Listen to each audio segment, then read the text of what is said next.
நீங்கள் பார்த்து கொண்டிருப்பது 24 நியூஸ் தமிழ். காளையார்கோவிலில் மாற்றுத்திறனாளிகளுக்கு தொழில் முனைவோர் பயிற்சி, கனரா வங்கி நிர்வாகம் பங்கேற்பு. சிவகங்கை மாவட்டம் காளையார்கோவிலில் உள்ள நகர் வர்த்தக சங்க அலுவலக கட்டிடத்தில் மாற்றுத்திறனாளிகளுக்கு தொழில் முனைவோர் பயிற்சி தொடங்கப்பட்டு தொடர்ந்து 10 நாட்களுக்கு நடைபெறும் இந்த பயிற்சியின் தொடக்க விழா நடைபெற்றது. விழாவிற்கு மாவட்ட மாற்றுத்திறனாளிகள் நல அலுவலர் பாலகிருஷ்ணன் தலைமை தாங்கினார்.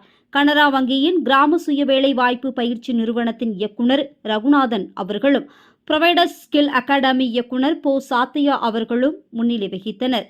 விழாவில் சாத்தையா அவர்கள் பேசும்போது, மாற்றுத்திறனாளிகள் என்பவர்கள் இந்த சமூகத்தை மாற்றக்கூடியவர்கள். மாற்றுத்திறனாளிகள் அதிக முயற்சியும் தன்னம்பிக்கையும் கொண்டவர்கள். இவர்களின் திறமைகளை வெளிக்கொண்டு வருவதற்காகத்தான் இந்த பயிற்சி நடத்தப்படுகிறது. தொடர்ந்து நடைபெறும் இந்த 10 நாள் பயிற்சியை பயன்படுத்தி நீங்கள் திறமையாக செய்ய விரும்பும் தொழிலை செய்வதற்கு எங்கள் சேவை நிறுவனம் உதவி செய்யும். இந்த விழாவில் கலந்து கொண்டுள்ள கனரா வங்கி இயக்குநர் காட்டியுள்ள விதிமுறைகளின்படி நீங்கள் பயிற்சியை முடித்து தொழில் செய்ய முன்வர வேண்டும். இவ்வாறு அவர் பேசினார்.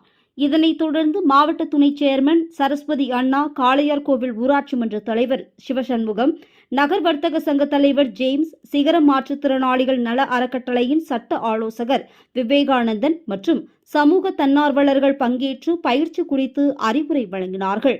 இந்த நிகழ்வில் 40க்கும் மேற்பட்ட மாற்றுத்திறனாளிகள் பயிற்சியில் கலந்து கொண்டனர். கூட்டத்தின் முடிவில் சிகரம் மாற்றுத்திறனாளிகள் நல அறக்கட்டளையின் சார்பில் குணா நன்றி கூறினார்.